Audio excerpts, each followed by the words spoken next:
What I learned this week. This is something I've wanted to do on a regular basis for a long time. Just a summary of everything that I've taken in, the data that I've taken in, amalgamated, experimented, learned through conversation or whatever it may be, and just basically do a big, awesome data dump in the hopes that it inspires whoever listens, in case you want to know what I'm thinking, what I'm learning. One day this podcast will be super pro and I'll put on makeup and awesome outfits and interview people and do all kinds of cool stuff. But in the meantime, I'm not going to wait. I'm not going to be a perfectionist because that is my tendency. And just got to get these things going, right? So what I learned this week, I have some notes. I'll be referring to them. I just wrote them all down in the past 2 hours. So there's this thing that is going on. It's been going on for a while. A lot of people I know have different health things or just different patterns that seem like untraceable. Where does this come from? Why am I experiencing this? For me, it's I get these, I don't like to say the word, so just pain in my, right? And it's been years. I always try to find the positive in these things and know that the all that is working for my benefit, whether I understand it yet or not. And in the places that I've arrived at are, one, I always have these upgrade moments on the other side of them. Two, I am being fucked with by something in, I'll say past tense. I was being fucked with by something in the fourth density is what people call it, but lower astral, whatever that is. And it's important to understand, if you understand the Gnostic teaching, that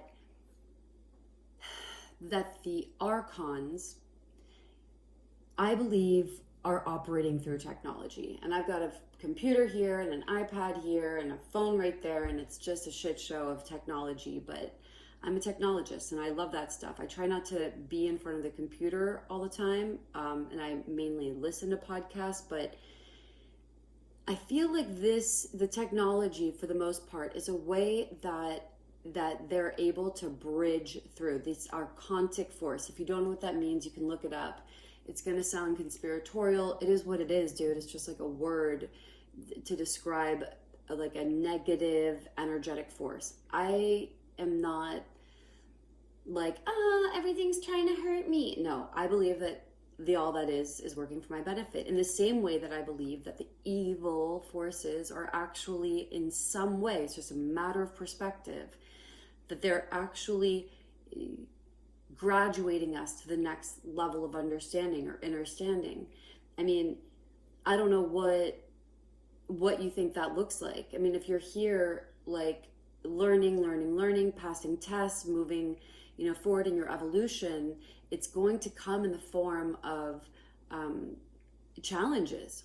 And who better to execute those challenges than through strife, right? I mean, honestly, it's this idea that everything's supposed to be perfect and happy and hunky-dory all the time is Pollyannic, if that's even a word. It's just not realistic. So because I believe that the all that is ultimately always working for my benefit, I know that even through the pain and the challenge of these moments when I get those things, that there's something good that's going to come of it. I'm supposed to step up in some way, whether that be through neutrality and not giving it reaction, because apparently the Gnostics believe, this predates Christianity. They believe that these archontic forces actually thrived off of negative emotion, or any emotion, actually. I've heard it also said, which resonates. So, but the negative emotion is the one that is most delectable to this energetic force, right? So they're always putting us in these situations or throwing wrenches in our lives so that we'll have these huge reactions. So really, the best move is to not have the reaction, to not talk about the thing, to not keep dredging it up so it's in your biofield and it keeps bringing these things back into your life over and over and over again. It's there's this thing with the wise women tradition versus the heroic tradition. I've said a lot of these things in different videos if you've followed me for a while, but alternative medicine has been lumped into one category, and actually there's a distinction to be made, and that is heroic wise woman. Heroic is like I've done something wrong and I need to repent. Okay, it's like acupressure, acupuncture, fasting, these really challenging things. And it's like, okay, well, wise woman tradition, which has been around for millions of years apparently, is just this innate knowing, and it's through, it's a form of herbalism, a really simplified herbalism, that never, it's so a few of the premises are like, never ask why. If you're sick or something happens, never ask why. It's very difficult for me because I personally love to solve the puzzle. But in the case of the head stuff, like I'll think it's a food, or I'll think it's a hormone, or it's a this, or it's a that, and I spend and expend so much of my energy on this search for this thing, when it's just like wise woman says, nurture yourself, love yourself, let it go, like just move, you know what I mean? Like just keep nourishing, keep loving, self, love. And then like it just goes away. And it's like, don't even ask why. And I think that there's something very interesting to that. What else? Well, while I'm on the topic of health, be propolis, man. Like that shit is the bomb. Like if you have a cut or a wound, my dog has a huge wound on her back, and my goat has a huge wound on her butt. Don't even ask about that. But someone gave me the propolis, just came up in my field recently. And someone said that if you put propolis in your nose before you get on a plane, you won't get sick, right?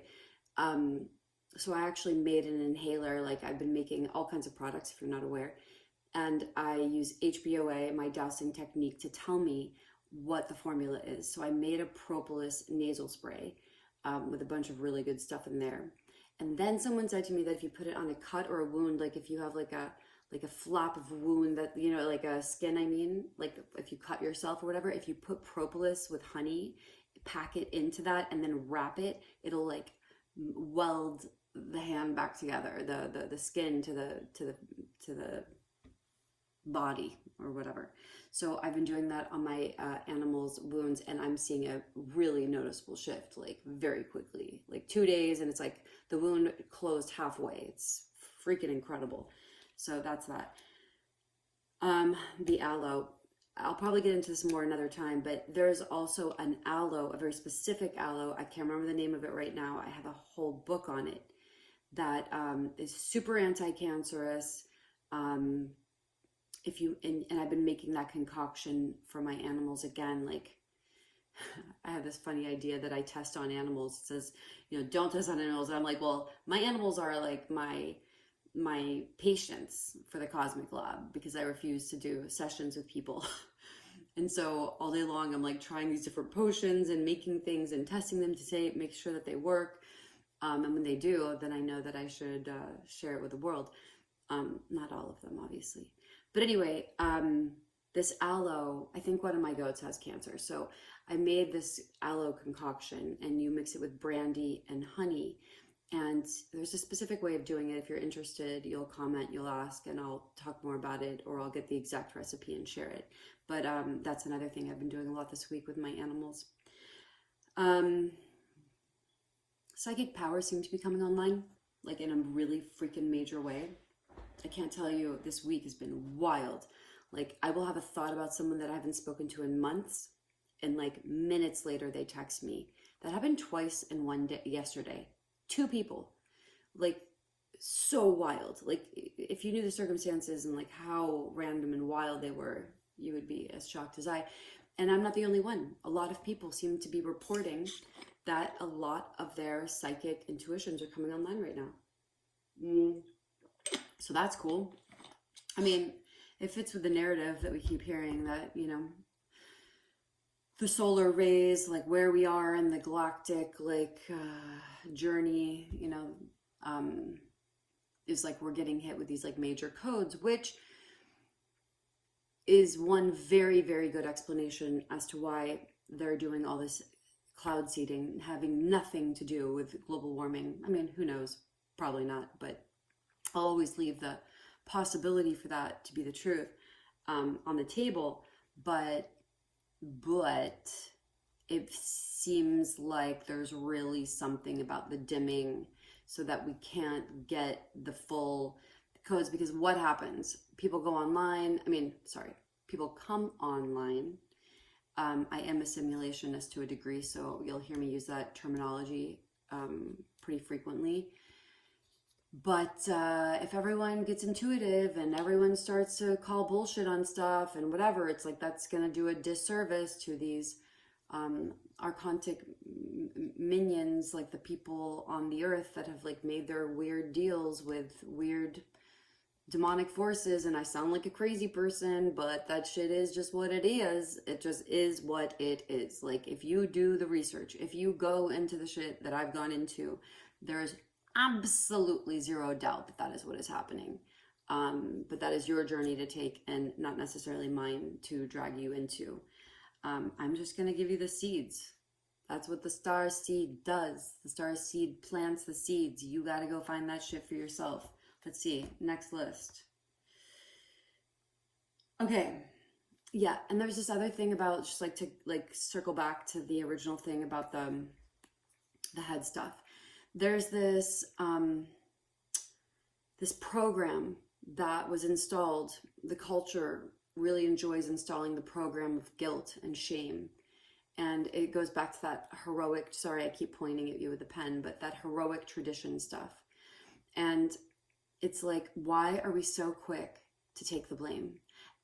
I can also use the other argument that's like take on the responsibility, don't put it outside of yourself, because on one level that's true, and on another level, why do we blame ourselves, right? And on another level, it's something else, right? But this blame of self shit has to stop, because it doesn't get you anywhere, and it actually just keeps you stagnant. And I really think it's just like neutrality seems to really be the key to this level of the game. Like, how neutral can you get? Someone called me, a good friend of mine, Katie, called me the contrast therapist, because I've seen so many facets, so many sides of every issue, that I will argue, I will angel's advocate you, like, or devil's advocate you, right? Like, I'm not demonic, but I will do that in an attempt to try to bring someone back to center, no matter what their position is, because it's just in that extremism that we find ourselves like getting off track. It's like you can't really move forward on your like pathway, your unique path, when you're swinging on somebody else's pendulum. And that is a reference to an incredible book called Reality Transurfing, Chapter 2, Pendulums. Dude, that book, you don't even know. You don't even know about that book. That book is a thing. But I would suggest you find the audiobook on YouTube and you listen to Chapter 2, because it's done by Chapter Online. There's a few people now who have read it. There's this, well, whatever. It doesn't matter who read it. Just find it and listen to that chapter. That's a doozy. Wait, where's my list? Okay.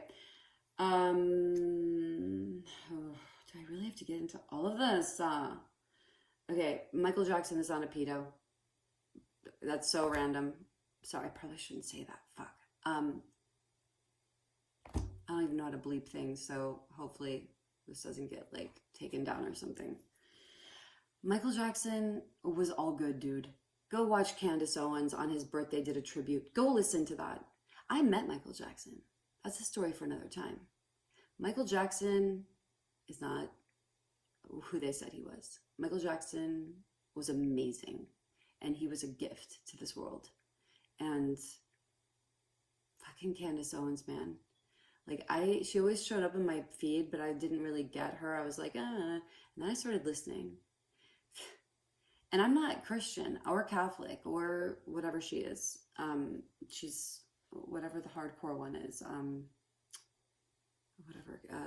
Is it Catholic? Anyway, I mean, I have so many questions for her regarding that, and to all my friends who are deeply religious, I really have legit questions that I would love to talk to someone about that really can answer these questions. But anyway, Candace Owens is she's like younger than me, and I don't really idolize anyone, but like she's blowing my mind.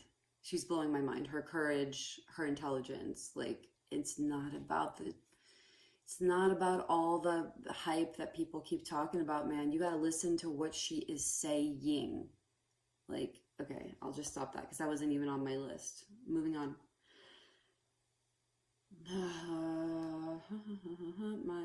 Back in my house. Wait, what? Oh yeah. Okay, I'll say that. So I took my house off the market because I'm selling it and I'm moving out of California. I still don't know where, so I can't answer that question. But I took the house off the market to fix it up, right? And most people, when they go back on the market, most of the time they come in at less, right? It's like, oh, it wasn't selling then. It's like, I got some offers. They weren't great. And there were too many contingencies, but it's not the point. When I came back on the market, I was going to do that thing. I was going to come in lower because I wanted to sell it and I was like, no. So just like to tell you another story quickly. When I got this house, I found the house of my dreams. It had everything that I'd ever dreamed of and more.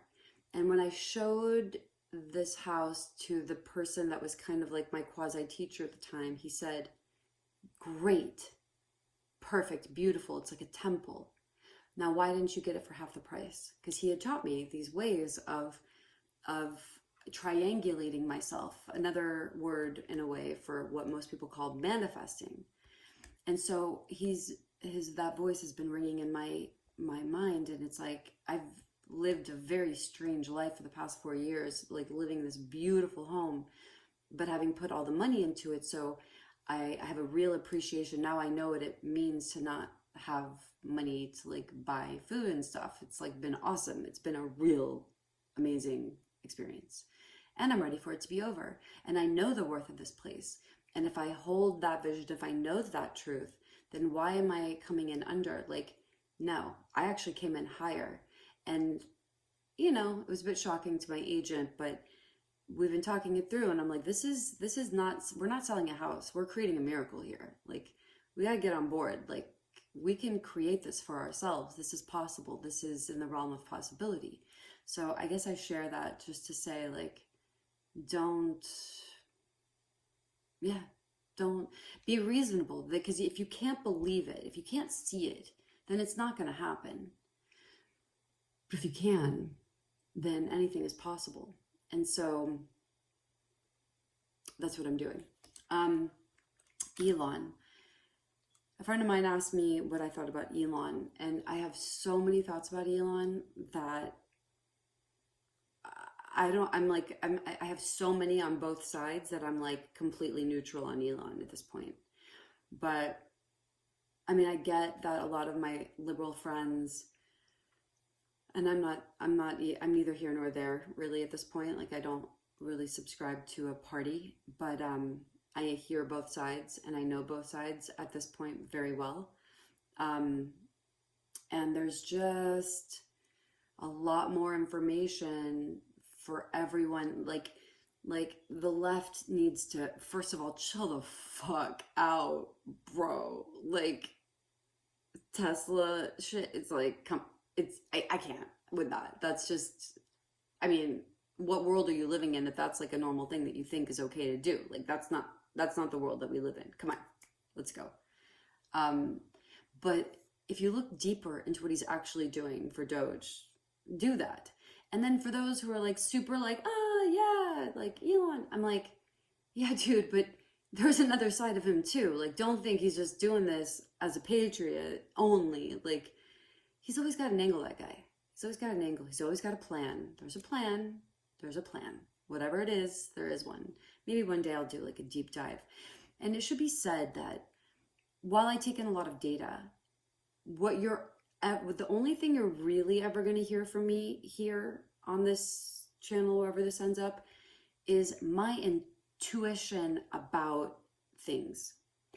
There's a lack in the field of people having intelligent conversation from an intuitive place. To be clear, everything starts as an intuition. Everything originates from the intuition, and then it gets proven through facts and research and whatever. And while I do research and I do take in information, I am not a traditional data researcher. I'm not going to sit here and quote percentages to you. I mean, I may, like, I'll probably quote my HBOA percentages, but I just mean, like, I'm not here to convince you of anything, actually. I'm just here to tell you what I'm feeling in this exact moment in time in the timeline. I listened to this really freaking cool podcast, man. I don't even, okay, it was on Crow 777. Someone sent it to me because it was so amazing. And it was about this scientist who, I mean, I'm gonna have to listen to it like 10 times. And that's what I'll do sometimes with these kinds of really epic podcasts. Okay, he was talking about a lot of things, but I want to just talk about this one part. He was talking about water and how water, there's like positively charged water and negatively charged water, and the negatively charged water basically is like super unhealthy actually for you, and that's what almost all water is, coming out of faucets, being bought in bottles. It's all negatively charged water. It's like a 1.45 or something like that. Like, I'm forgetting the numbers because, again, I don't really remember these things so clearly, these details. But he said that and he is a scientist, and he has measured and like explains it in great detail, that positive water is like at a 1.8 something. It's like, I don't know what the reference, like the measurement unit that he was referring to was exactly, but the way he described it was like, I know in my heart of hearts that this is true. I have a very limited understanding about prime water, but I've heard about it enough to understand the basics of it, which is basically water that's in the oceans, like deep, deep, deep, deep underground, that has never been to the surface while humanity has been on the plane. And so it lacks a really specific ingredient, which I can never remember, and I should probably commit it to memory. But anyway, I asked HBOA after I listened to that, is there a way for me to create like using HBOA, I create these symbols. It's basically like I use grid paper and my database of symbols, and I create these artworks, maybe you could call them, but they're all doused. Every part of it is doused. And I asked if I could make one of those to charge water to get it to that positive charge, and I got a yes. And so I made it, but now I'm gonna find a way to etch it onto plexi and maybe sell them as coasters so that you can put your gloss on it, and let's see if it works. I'm going to test it out for the next few weeks, and I'll get back to you on that. That's all I have for now, and I'm glad I did this. And if you enjoyed this, I mean, I'm going to do what everybody else does. If you could like it, that'd be awesome. I'm going to get this thing started, even if it's like, not as hardcore as I want it to be one day, because one day it's going to be a whole fucking full-blown podcast. But yeah, like it, subscribe, do all those things, because that's what we do for the people that we believe in and we want to support, because that's what they need in order to get their algorithms and all that stuff. So yeah, do those things. Lots of love. Peace out.